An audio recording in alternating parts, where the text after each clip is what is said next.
stayed the same. The promises He gave, and all the time I seek His presence and His face, 'cause He lives with everlasting fame. Everywhere I go, I am with my Jesus. Everywhere I go, He's the shining light. Everywhere I go, He will bring salvation now. I know. Everywhere I go, I am with my Jesus. Everywhere I go, He's the shining light. Everywhere I go, He will bring salvation now. I know He's the one. Oh yes, He is the one. Come on, let's praise the Lord.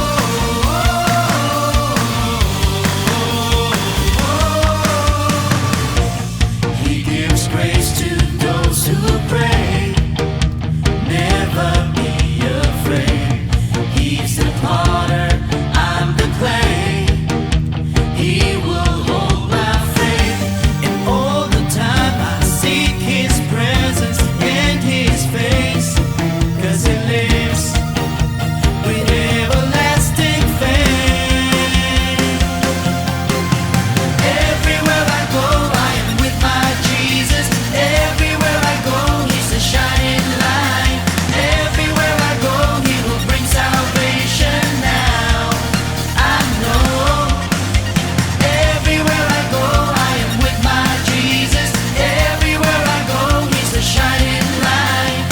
Everywhere I go, He will bring salvation now. I know, for He's the one.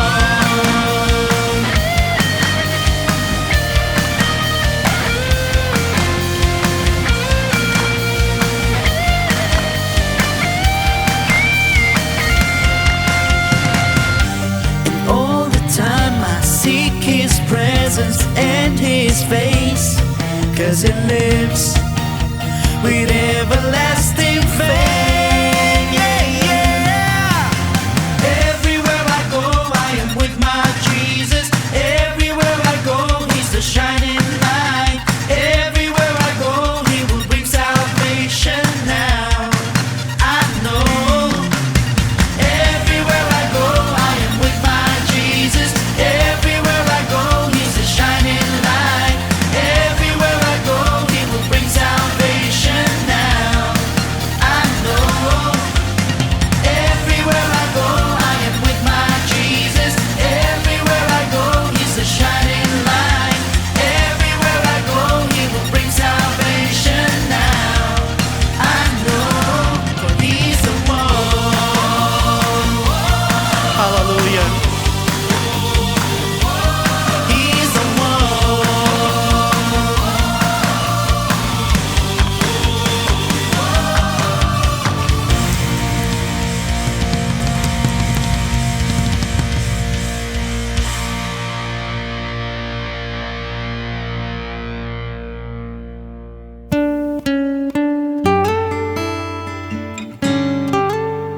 Patuloy ka naming pinupuri at sinasamba, aming Panginoon, mula sa aming mga puso.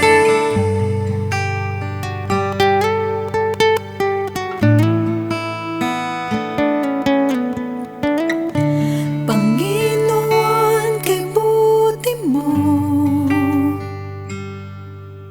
sa lahat ng panahon, sa dalangin may tugon.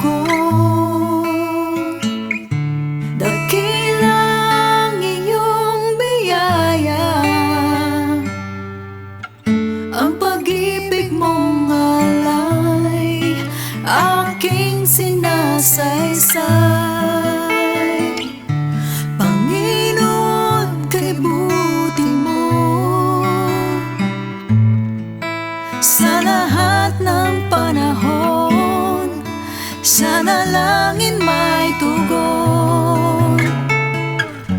Dakilang iyong biyaya, ang pag-ibig mong alay, aking isasaysay.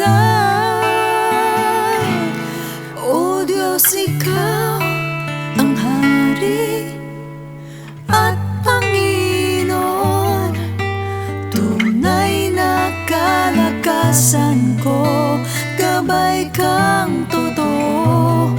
Purihin ka, sambahin ka ng lahat ng nilalang. Panginoong Jesus, kay buti mo sa akin.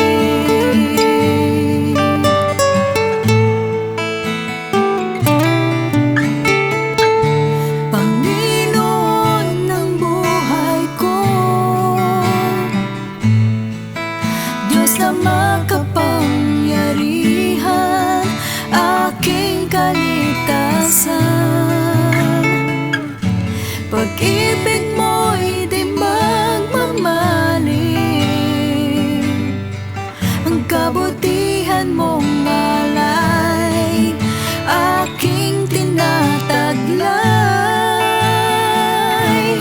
O Diyos, ikaw ang hari at Panginoon, tunay na kalakasan ko, gabay kang totoo. Purihin ka, sambahin ka ng lahat ng nilalang. Panginoong Jesus, kay buti mo sa akin.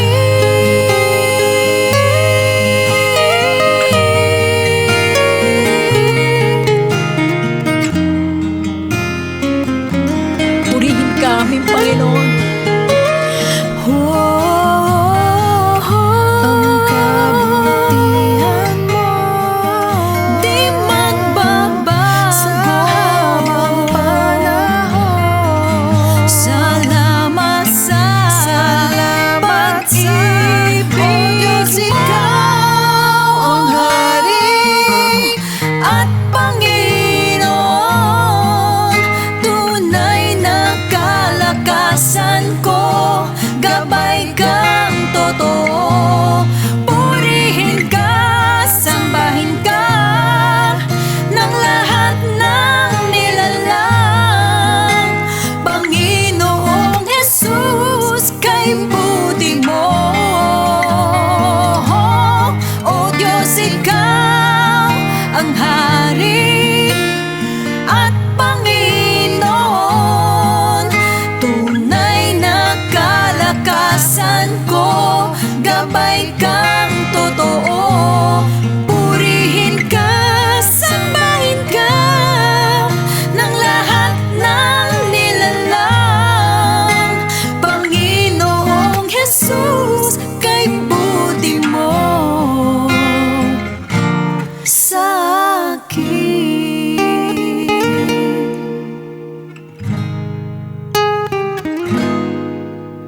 Panginoong Jesus, kay buti mo sa akin.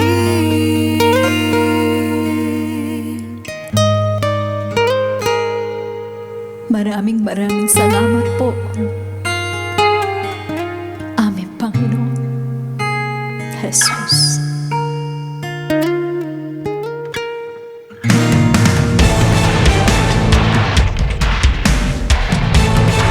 The Lord is seated, and where the Spirit of the Lord is, there is freedom.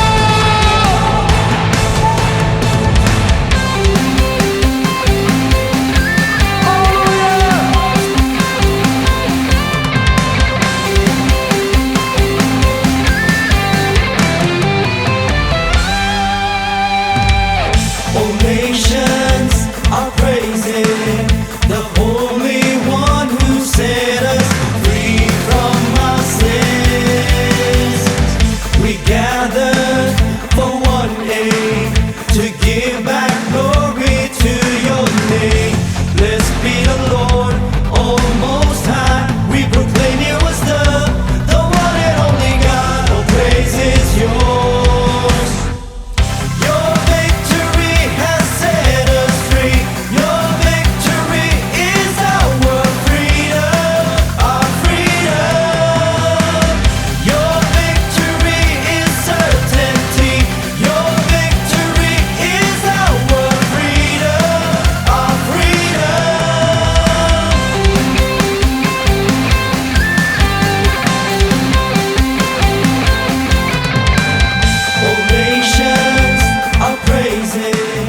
the Holy One who set us free from our sin.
For you are a chosen generation, a royal priesthood, a holy nation, a peculiar people, that you should show forth praises of Him who has called you out of darkness, out of darkness, out of darkness, into His marvelous light, into His marvelous light. For you are a chosen generation, a royal priesthood, a holy nation, a peculiar people, that you should show forth praises of Him who has called you out of darkness, out of darkness, out of darkness, into His marvelous light, into His for the last time. For you are a chosen generation, a royal priesthood, a holy nation, a peculiar people, that you should show forth praises of Him who has called you out of darkness, out of darkness, out of darkness, into His marvelous light, into His marvelous light. Who has called you out of darkness, out of darkness, out of darkness, into His marvelous light, into His marvelous light. Who has called you out of darkness, out of darkness, out of darkness, into His marvelous light, into His marvelous light.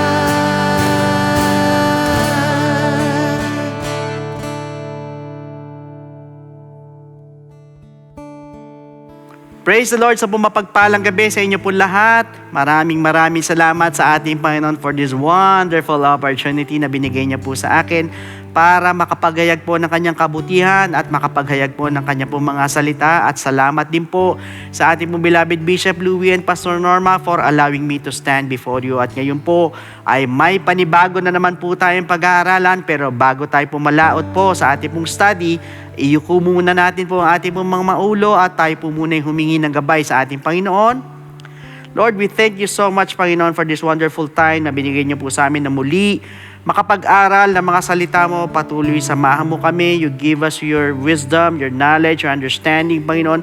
Maintindihan namin ang lahat ng sasabihin mo at ito po'y, Lord, ay maging kalakasan sa aming mga buhay, Panginoon. Patuloy, O Diyos, ilayo mo kami sa spirit of error. Ilayo mo kami sa anumang mga gawa ng kaaway, sa anumang mga pagkakamali, Panginoon, at sa mga technical issues at hayaan mo mairaos ang programang ito na mapayapa at lahat ng sasabihin mo ay tumimo sa aming puso't isipan at ito po ay aming maipamuhay.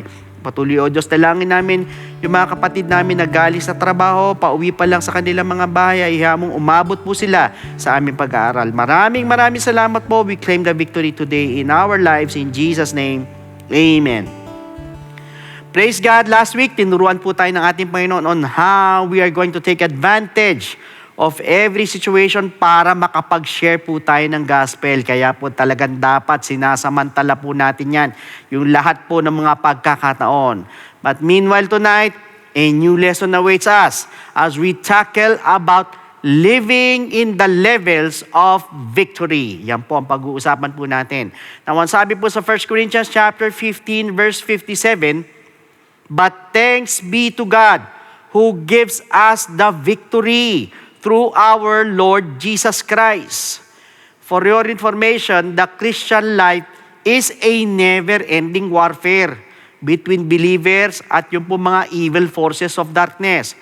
And there are only two things na mangyayari po sa atin. It's either you will win or you will lose, or be a victor or a victim. And the outcome will depend on you. Sa iyo po nakasalalay, sa atin po nakasalalay. Why? Ikaw po ang kailangang lumaban. Ibig sabihin, you are the one who will get into the ring or in the arena and fight the enemy. Kaya nga po, when it comes to the kind of Christian life that you want to live, it is up to you. You can be a loser or a winner or a failure or a victor. However, mga kapatid, there are 5 levels everyone can choose from. Pwede po tayong pumili dyan sa 5 niyan. Ano-ano po yan? Una, yung pong tinatawag na no contest or no fight level. Ano po ibig sabihin? Yung pong walang laban sa Tagalog. That is, you are uninvolved or you are not in the ring and fighting. So perhaps natatakot ka or tagamasid ka lang or audience ka lang or you might just be a cheerer.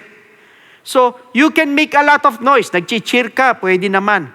But, no progress at all. Or wala kang record. Or wala kang laban. And no victory.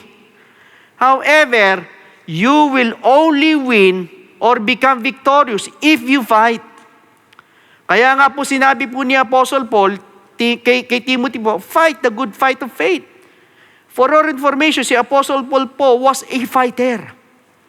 He fought against Satan, sa mga demons, of course, yung mga principalities, yung mga wicked spirits, yung mga false brethren, mga false doctrines, false prophets, and false ministers. Nilabanan niya po yan. And take note, he came out a big winner or victorious. Kaya nga po yung conclusion niya was in 2 Timothy chapter 4, verse 7 to 8. Ang sabi po rito, I have fought the good fight of faith. I have finished the race. I have kept the faith. Finally, there is laid up for me the crown of righteousness.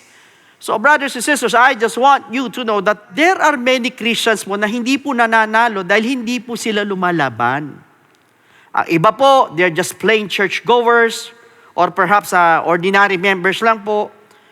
Kaya lang po, they are not real fighters or not real contenders or even challengers. Ang iba po, hindi po sila umi-involve sa ministry. Ang iba, do not witness to other people. So sa madalit sabi, if you want to win, get into the ring and fight kung gusto mo manalo. Sabi nga po ng isang sikat na boxer, you cannot win unless you are in the fight. Now, second na level, yung pong tinatawag po natin na occasional defeat level. Ano po ibig sabihin? Meron po mga Kristiyano sa laban po nila, bihirang matalo po. Meron po mga ganun tao. Why? Because they are well-trained or some of them are well-practiced, praktisado talaga. Ang iba talagang determinado, ang iba naman full of confidence.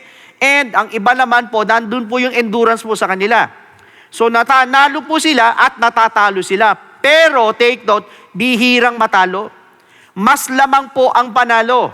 Why? Because they are more experienced or they are in the upper hand. And if ever they lose, they can bounce back. Makakabalik sila kagad. Laban ulit sila kagad. Bawi po kagad yung talo nila.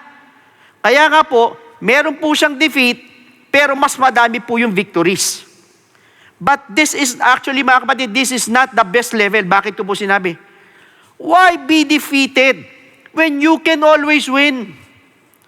Ang sabi po sa 2 Corinthians chapter 2 verse 14, now thanks be to God who always, ulitin ko, who always leads us in triumph in Christ. Ibig sabihin, pwede namang manalo, consistent. Pwede kang manalo always, every time. Brothers and sisters, if we remember, si Pacquiao, tinalo siya ni Bradley isang beses, si Morales, si Marquez, na-KO siya, gayon din po natalo siya kay Mayweather. Pero kung mapupuna po din nyo, mas madami pa rin po yung panalo po niya. At hindi lang po yan, naging 8th division champion pa siya. Kaya nga po sinasabing occasional defeat level. However, in our Christian life, ganun din po tayo. Minsan natatalo tayo, minsan naman nananalo tayo. So therefore, if that is the case, we need to level up again. Level up po tayo. And live in the level of constant victory. Yun po ang gusto ng Diyos. Bakit? This is God's master plan for you. Yan po ang plano ng Diyos sa atin. So you have to grow in the Lord. You have to train. You have to be strong. You have to study. You have to listen to counsel. Humingi po tayo ng mga advice, lalo na po sa pastor mo. Huwag po tayong banat ng banat. Magpa-coach po tayo. Sa madalit po, sabi po, sila po yung pinaka-coach po natin. And most of all, brothers and sisters, draw yourself closer to Jesus.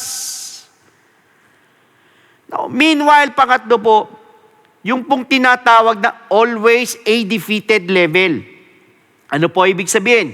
Sila naman po yung mga tao or the ones that fought but they succumbed to defeat. Ibig sabihin, they yielded to defeat. Perhaps ang iba po are without skill or kulang sa skill, kulang sa training, or ang iba talagang sadyang mahihina lang, or wala pong disiplina sa katawan, masyadong mababaw ang pagkakristyano, or maybe they do not know who their enemies are. Yun po ang problema. Bakit ko po sinabi? Brothers and sisters, marami pong Kristiyano ang wala pong alam or kulang po sa kaalaman. Kaya po sila'y nagiging talunan. Kaya nga sinabi po ng Bible sa Hosea chapter 4 verse 6, my people are destroyed for lack of knowledge. Ganun po ang nangyayari sa iba kasi po wala pong kaalaman or kulang po sa kaalaman. At pag ikaw po'y laging talo sa laban, sa dyablo, ang sabi po ng James chapter 4 verse 7, therefore submit to God. Resist the devil and he will flee from you. I-resist mo daw ang devil. At hindi lang po yan. Pag sa flesh naman, ang sabi sa 1 Peter chapter 2 verse 11, beloved, I beg you as sojourners and pilgrims, abstain from fleshly lust. Ulitin ko, abstain from fleshly lust, which war against the soul. Umiwas ka daw doon sa mga makalaman na pagnanasa. At bukod po dyan, ano ang sabi ng Bible pagdating sa mundo, sa world? Sa James chapter 4 verse 4, adulterers and adulteresses, do you not know that friendship with the world is enmity with God? Whoever therefore wants to be a friend of the world, ang sino man gusto maging kaibigan ng mundo, makes himself an enemy of God. Magiging kaaway mo daw ang Diyos pag nakipagkaibigan ka sa mundo.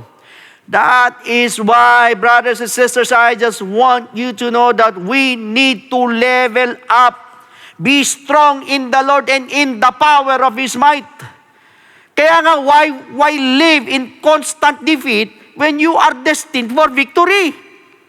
Ang sabi po sa 2 Corinthians chapter 2 verse 14, now thanks be to God who always leads us in triumph in Christ.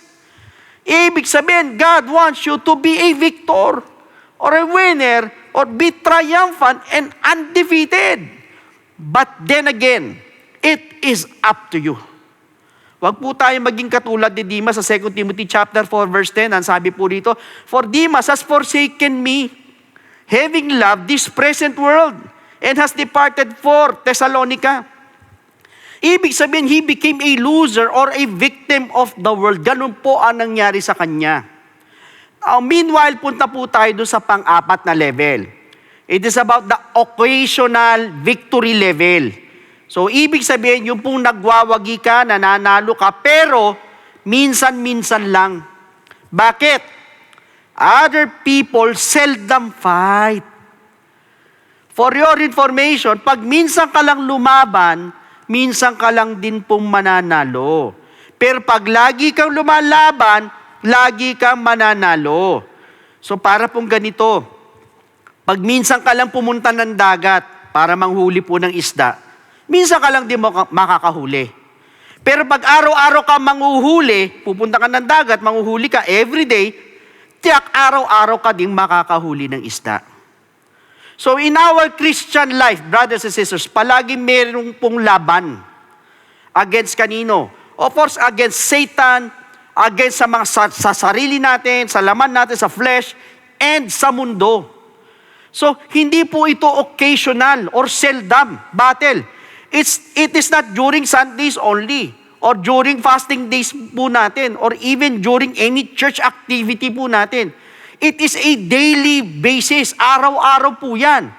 And remember that we are exposed to sin and temptation every day. Araw-araw. Naka-expose po tayo dyan. Kaya nga sinabi ng Bible, Satan is like a roaring lion. Daily po yan. He walks about going to and fro po yan, seeking whom he may devour. Kaya dapat, kung ganun si Satanas, araw-araw tayo maging vigilant.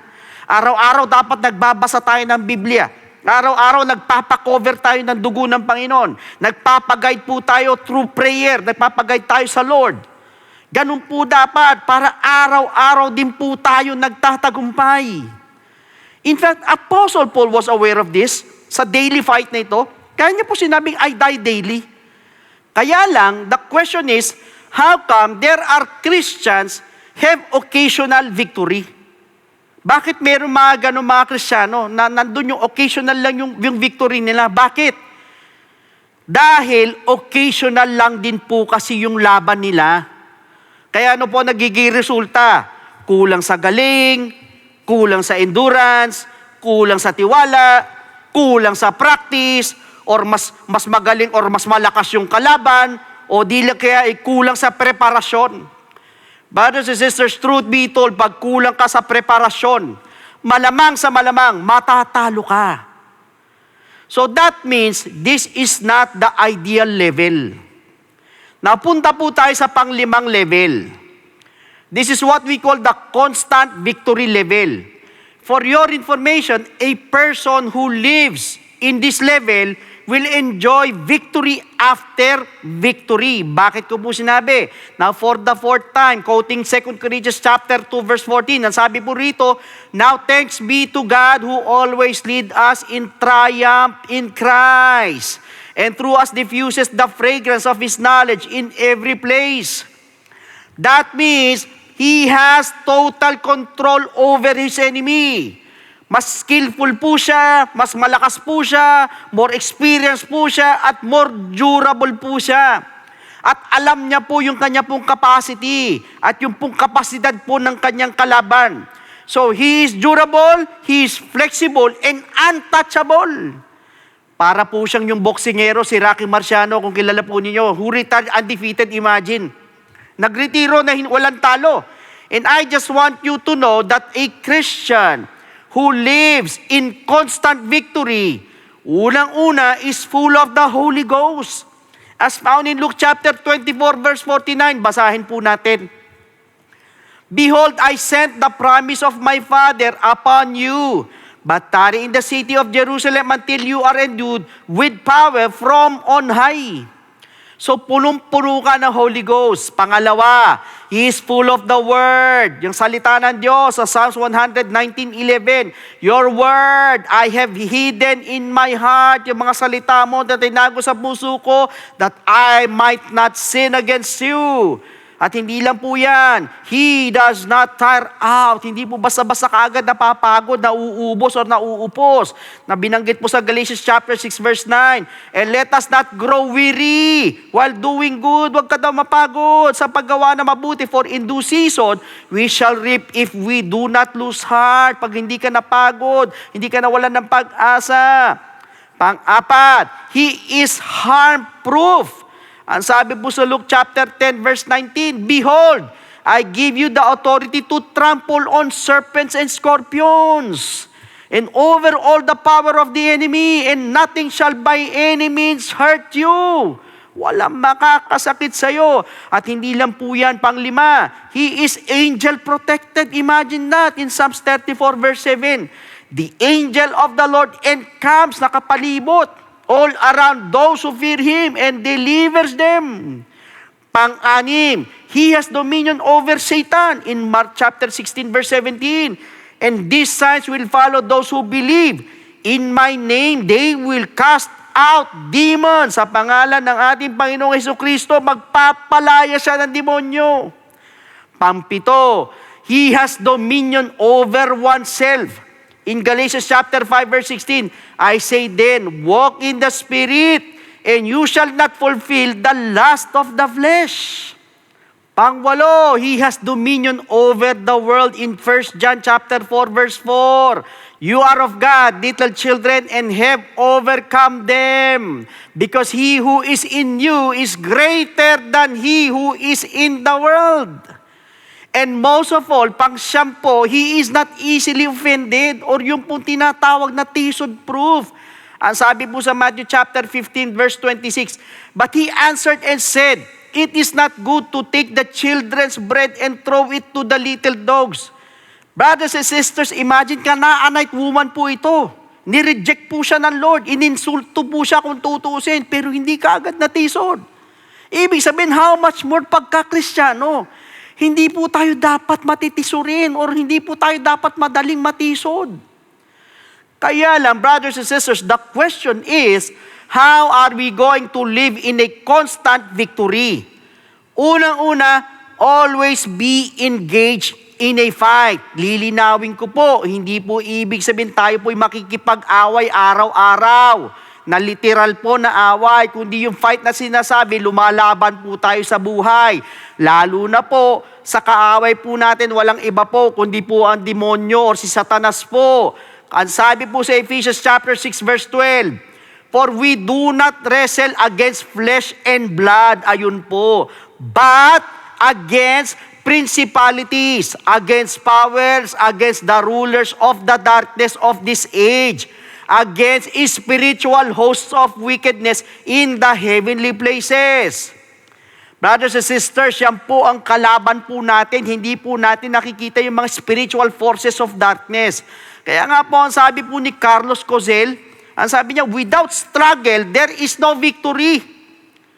For your information, it is only in the battlefield or yung pong tinatawag na arena that you can gain victory. Pag tayo po'y nasa sidelines, nasa shoreline, nasa rice field, or nasa comfort zone po natin, mga kapatid, you will have a very small or slim chance of victory. Or worse is no victory at all. And most likely, magiging victim ka. Kaya wag po tayong papayag na hindi ka lalaban pagdating po sa iba't ibang klase ng mga struggles po sa buhay.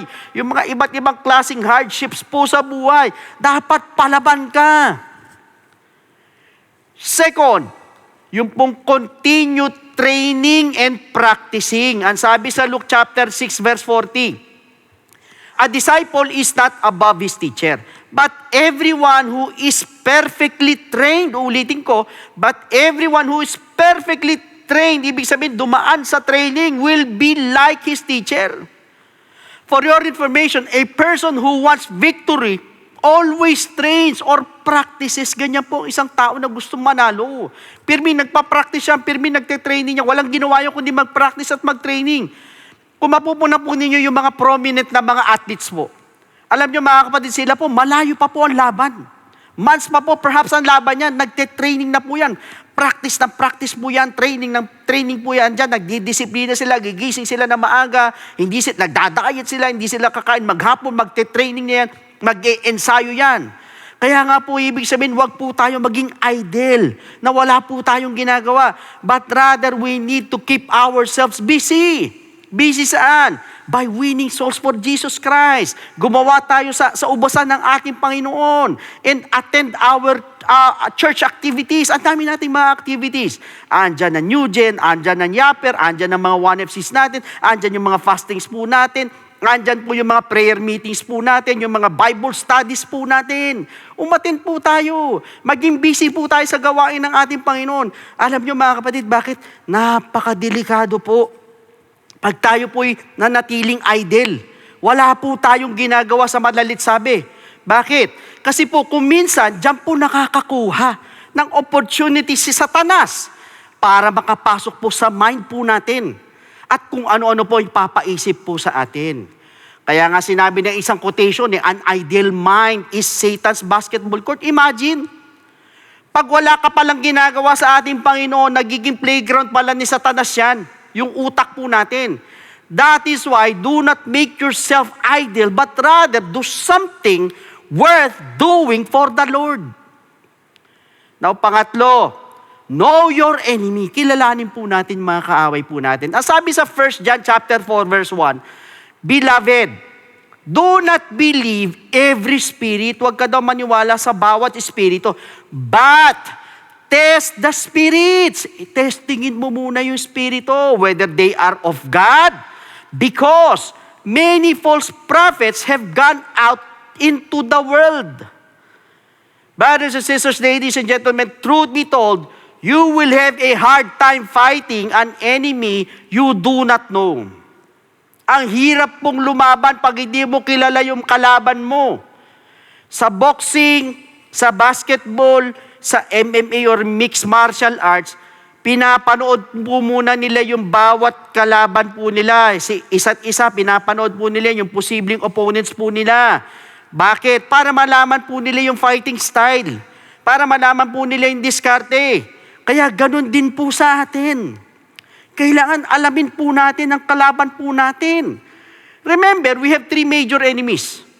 Unang-una si Satanas, pangalawa yung flesh po natin, at ang mundo. That is why we need to know how these enemies work and operate. Wag po tayo maging ignorante. Remember what God said, my people are destroyed because of lack of knowledge. So that means, knowing the enemy involves knowing his strength or weakness. Now ang tanong, ano po ba ang strength ng kaaway or ng devil? In 2 Timothy chapter 1 verse 7. For God has not given us a spirit of fear. Ulitin ko, for God has not given us a spirit of fear, but of power and of love and of a sound mind. For your information, yan po ang specialty po ni Satanas. That is to create fear sa mga tao. Dahil pag natatakot po ang isang tao, ang isang Kristiyano, ay nawawala po ang pananampalataya. Mga kapatid, pag binigyan mo ng pagkakataon, makapasok ang takot po sa iyo and continue to feed those fears na hindi mo alam, hindi mo namamalayan, mas lalo mo po siyang pinalalakas. Kaya ano magiging resulta? Matatalo ka. I remember the story of dito po sa 1 Samuel kila Saul po. Ang sabi po sa 1 Samuel chapter 13 verses 5 to 6, Then the Philistines gathered together to fight with Israel. 30,000 chariots and 6,000 horsemen.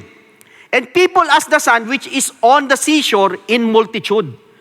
And they came up and encamped in Michmash to the east of Beth-aven. When the men of Israel saw that they were in danger, nakita nila na delikado sila, alanganin sila. For the people were distressed. Then the people hid in caves, in thickets, in rocks, in holes, in pits. Brothers and sisters, ang storya po ito po si Saul at saka po kanyang anak na si Jonathan are out there fighting the Philistines. Kipaglaban po sila. Now, ito po si Jonathan defeats a group of them. Tinalo po ni Jonathan. So, kaya anong nangyari? Lalong tumaas po ang tensyon. Now, what happened next? Ito po mga Philistines gathered a large force para makipaglaban. Nung malaman ngayon ng mga Israelita na ito po ang ginawa ng mga kalaban nila, ano nangyari sa mga Israelita? Nang dahil po sa takot, sila po'y nagtago kung saan-saan, imagine, nagtago sa kuweba. At pati po si Saul, natakot po, kaya ano po ginawa niya? Pinatawag niya po si Samuel sa battlefield para mag-over sa Panginoon. So nakita po ninyo what fear can do to us. Pag natakot ka, nagiging talunan po tayo. Yan po, yung isa po sa strength po ng kaaway, na mag-create ng takot sa iyo, at pag pinapasok mo yan, in-entertain mo yan, pinapasok mo sa buhay mo, at the end of the day, magiging talunan ka. Now, kung yan po yung kalakasan niya, ano naman ang weakness niyan ng kaaway natin? Sa Matthew chapter 17 verse 21. However, this kind does not go out except by prayer and fasting. Yan po ang weakness ng kaaway, ng enemy ni Satanas. Na once you fast, nag-fasting ka, nag-pray ka, sigurado layas yan. Ganun po katindi ang fasting tsaka praying. In fact, sa Daniel chapter 10 verse 3 at tsaka sa verse 13, unahin po natin na verse 3. Ang sabi rito, I ate no pleasant food, no meat or wine came into my mouth. Hindi po siya kumain sa madalit sabi, siya po'y nag-fasting. Nor did I anoint myself at all, till 3 whole weeks were fulfilled. Verse 13, but the prince of the kingdom of Persia withstood me 21 days, and behold, Michael, yung pong angel, one of the chief princes, came to help me, for I had been left alone there with the kings of Persia. So dito po, nung mag-fasting po si Daniel, ano po nangyari? Tinulungan po siya nung anghel, ng angel. Imagine, nag-fasting po, nag-pray po siya. Diyan po natin makikita kung gaano po ka-powerful at epektibo po ang prayer at fasting. Kaya wag po natin itong binabaliwala, especially pag meron po tayong monthly schedule. Umatin po tayo. Dahil malaking bagay po yan, dahil tayo rin po ang makikinabang po niyan. At hindi lang po yan. Sa Acts chapter 12 verse 5, ang sabi po rito, Peter was therefore kept in prison. But constant prayer, ulitin ko, but constant prayer was offered to God for him by the church. Kaya ano po naging-resulta nung pinag-pray po siya ng church sa verse 7? Now behold, an angel of the Lord stood by him, and a light shone in the prison. And he struck Peter on the side and raised him up, saying, Arise quickly, and his chains fell off his hands. Brothers and sisters, kung mapupuna po ninyo, katulad po kay Daniel na nag-fasting po at nag-pray po siya, tinulungan po siya ng angel. Ganon din po yun nangyari kay Peter. So meaning to say, ganyan po katindi ang fasting at prayer po natin. Now moreover, brothers and sisters, pang-apat po, abide in God. Ang sabi po sa John chapter 15 verses 4 to 5, abide in me. Ulitin ko, abide in me and I in you. As the branch cannot bear fruit of itself unless it abides in the vine, neither can you unless you abide in me. Verse 5, I am the vine, you are the branches. He who abides in me and I in him bears much fruit, for without me, you can do nothing. Kung mapupuna po ninyo, 3 times mo sinabi ito, abide in me. Ibig sabihin, lumalakas po ang faith pag tayo po'y naka-abide po sa Kanya. Why? Because faith is the force why we succeed or win. Sabi nga po sa Mark chapter 9 verse 23, nothing is impossible to him who believes Gayun din po sa Matthew chapter 21 verse 22, you can receive everything if you have faith. As well as sa Matthew chapter 9 verse 29, ang sabi ng Panginoon, according to your faith, be it unto you. Imagine, according to your faith, mapapasayo daw. At hindi lang po yan. Sabi sa 2 Corinthians chapter 5 verse 7, si Pablo po, for we walk by faith and not by sight. What about yung sinabi sa Hebrews chapter 11 verse 6? Without faith, you cannot please God. At ano po sinabi ni John? And this is the victory that overcometh the world, even our faith in 1 John chapter 5 verse 4. That means, if you want to live a victorious life, keep the faith. Hold on to your faith, and most of all, have faith in God always, as found in Mark chapter 11 verse 22. But meanwhile, the question is, how are we going to abide? Yan po ang tanong. Sa John chapter 15 verse 7, if you abide in me, and my words, take note, and my words abide in you, you will ask what you desire, and it shall be done for you. Unang-una, abide or be immersed in the Word of God. Brothers and sisters, I just want you to know that once you abide in His words, the result would be victory. Yan po resulta niyan. Dahil anuman daw ang hingin mo, ay gagawin po ng Lord para sa'yo, basta ayon po sa Kanya pong kalooban. Like in Joshua chapter 1 verse 8, ang sabi po rito, this book of the law shall not depart from your mouth, but you shall meditate in it day and night, that you may observe to do according to all that is written in it. For then you will make your way prosperous. Ulitin ko, for then you will make your way prosperous, and then you will have good success. Ibig sabihin po, ang nakikinig po ay sumusunod po. Yung pong naka-abide po sa Word of God. Kaya ang resulta po, you will be prosperous and successful. Sa madalit sabi, magiging victorious ka.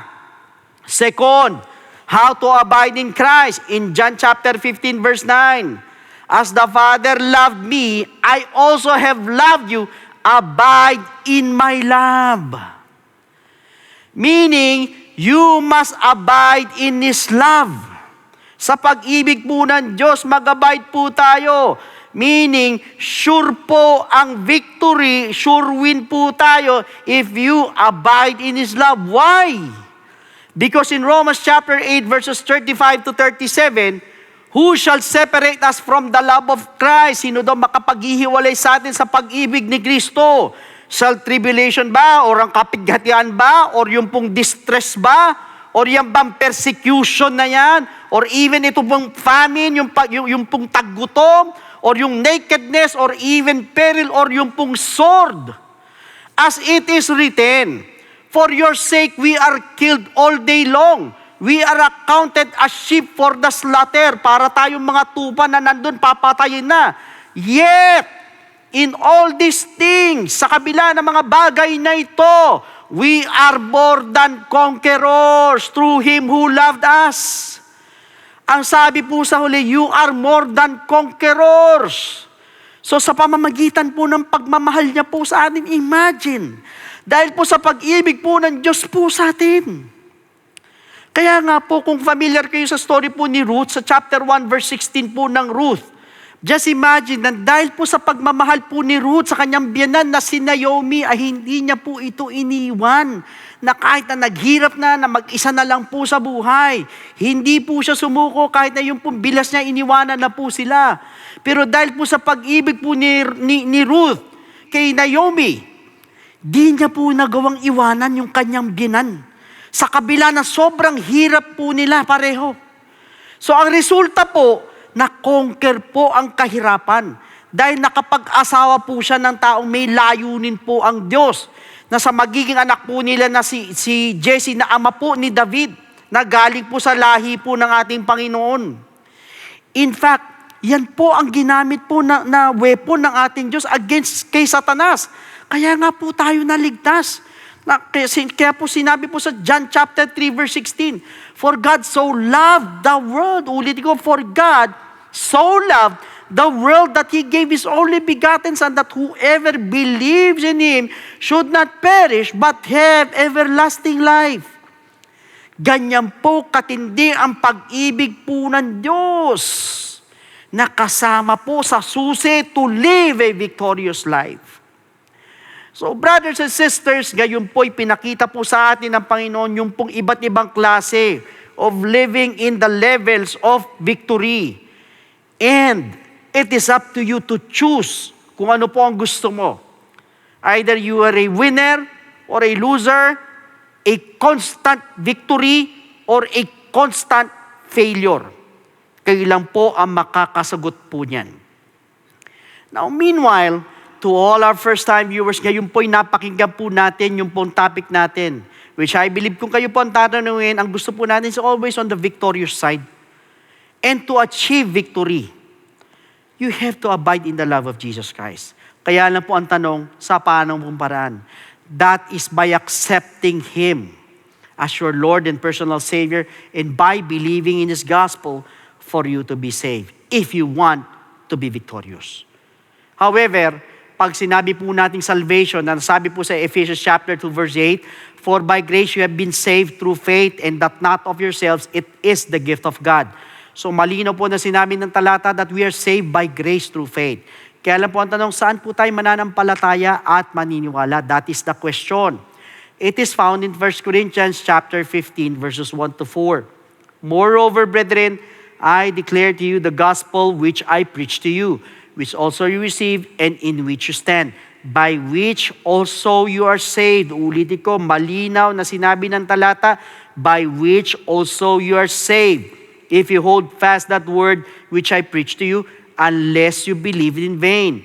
For I delivered to you first of all that which I also received, that Christ died for our sins according to the Scriptures, and that He was buried, and that He rose again the third day according to the Scriptures. So sa madalit sabi, we need to believe in the gospel of Jesus Christ, yung pong death of Christ, yung burial of Jesus Christ, at yung pong resurrection of Jesus Christ. Tatlo po yan na kailangan po natin sampalatayanan at paniwalaan, yung pong death, burial, and resurrection of Jesus Christ. Kaya lang po ang tanong, is believing enough? Pag tayo po ba'y nanampalataya at naniwala, wala na po tayong gagawin, tutuldok na po tayo dun, or hihinto na po tayo dun. Alam niyo po, ang sabi po sa 1 Peter chapter 4 verse 17, for the time has come for judgment to begin at the house of God. And if it begins with us first, what will be the end of those who do not obey the gospel of God? Ano daw ang katatapusan? Ano daw ang dulo doon sa hindi sumunod sa gospel ng ating Panginoon? So sa madalit sabi, the gospel of Christ must be obeyed. Pag tayo po'y nanampalataya, tayo po'y naniwala, kailangan lakipan po natin ang pagsunod. Hindi po tayo matatapos sa believing, but rather we need to obey the gospel of Jesus Christ. Kaya lang po, another question is, how will you obey? It is found in the book of Acts chapter 2 verse 38. Then Peter said to them, repent, and let every one of you be baptized in the name of Jesus Christ. Ulitin ko, be baptized in the name of Jesus Christ. Hindi po sa kung kaninong pangalan, kundi be baptized sa pangalan ng ating Panginoong Jesucristo for the remission of sins, and you shall receive the gift of the Holy Spirit. Now, first is repentance. Tayo po'y magsisisi po ng ating pong mga kasalanan. We're going to ask for forgiveness. We're going to confess our sins. As naniniwala po ako, kahit pakiramdam mo, ang dami mong kapalpakan, ang laki or mabigat ang nagawa mong kasalanan sa ating Panginoon. But for as long as nandun po yung genuine repentance, yung pong taos-puso na pagsisisi po, believe me, the Lord is willing and able to forgive your sins. At dyan din po, papasok yung pong death to sin. So yan po yung unang step. We need to repent. Second, we need to be baptized in the name of Jesus Christ. So tayo naman po magpapabautismo sa tubig, ilulubog po tayo sa tubig in the name of Jesus Christ po yan. At ang sabi po sa Romans chapter 6 verse 4, therefore we were buried with Him through baptism into death. Ulitin ko, we were buried with Him through baptism into death. That just as Christ was raised from the dead by the glory of the Father, even so we also should walk in newness of life. So sa madedit sabi, we need to be baptized in the name of Jesus Christ. Why? Dahil para bagang inililibing naman po natin ang ating mga kasalanan, kasabay naman po ng paglilibing kay Kristo. And take note, hindi po ito pag-aalis po ng dumi ng katawan, kundi ito po yung pag-aalis ng ating pong mga kasalanan, yung pong paghuhugas po ng ating pong mga kasalanan. So yun po yung pangalawang step, we need to be baptized in the name of Jesus Christ po. Now, the third step is we need to receive the gift of the Holy Spirit. Diyan naman po papasok ang ating transformation, yung ating pong regeneration. Sa madalit sabi, tayo mababago na po na nabanggit po sa Romans chapter 8 verse 11, gayon din po sa Titus chapter 3 verse 5. In fact, once we receive the gift of the Holy Spirit, we're also receiving power. Power saan? Aminin nyo man hindi sa lahat ng mga first-time viewers, lahat po tayo may kahinaan. Ang hirap po magbago pag sa ating po mga sarili. Minsan nagbabago tayo ng mga panandaliang panahon. Minsan 1, 2 buwan, susunod na panahon, pumabalik tayo sa dati. Bakit? Sarili mo lang eh. But you know what? Once you receive the gift of the Holy Spirit, yan po yung sinasabing power saan? Power to overcome all our weaknesses. At yan din po yung magpapaalala po sa atin para makasunod po sa kalooban ng ating Panginoon. Yan yung magre-remind po sa atin para hindi po tayo magkasala. Yan po yung sinasabing power na kailangan matanggap at mangyari po sa atin. So ito pong tatlong bagay na ito kailangan magganap po sa atin. Unang-una, we need to repent. Second, we need to be baptized in the name of Jesus Christ. And thirdly, we need to receive the gift of the Holy Spirit, and that is what we call the good news, and that is the gospel of Jesus Christ. So at this moment, sa lahat po ng gustong tumanggap sa ating pong Panginoon, pwede po ba na itaas po ninyo yung dalawang kamay bilang tanda ng pagsuko? Yuko po ninyo yung mga ulo, and please repeat after me with this prayer. Panginoong Jesus, lumalapit po ako sa iyo bilang isang makasalanan. Patawarin mo po ako sa lahat ng aking mga pagkakamali at pagkukulang. Sa oras na ito, tinatanggap po kita bilang sariling tagapagligtas at tinatanggap po kita bilang Diyos ng aking buhay. Naniniwala po ako na ikaw ay namatay, ikaw ay nilibing, at sa ikatlong araw ay nabuhay na magmuli.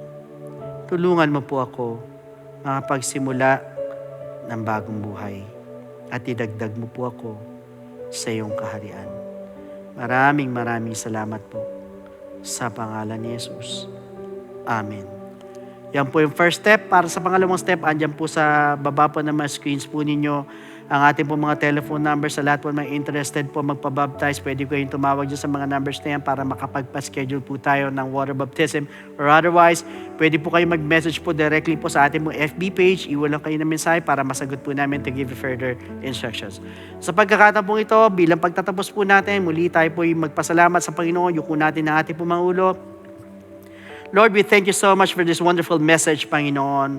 Patuloy, O Diyos, ikaw na po ang bahala po sa bawat isa. Hayaan mo lahat na aming mga napakinggan ay maipamuhay namin. And Lord, we want to live a constant victory, Panginoon, na nandun, Panginoon, maka-abide, lalo-lalo na sa iyo, Panginoon, sa mga salita mo, at gayon din, Panginoon, sa pag-ibig mo, Panginoon, because we want to be victorious, Panginoon, sa amin po mga buhay.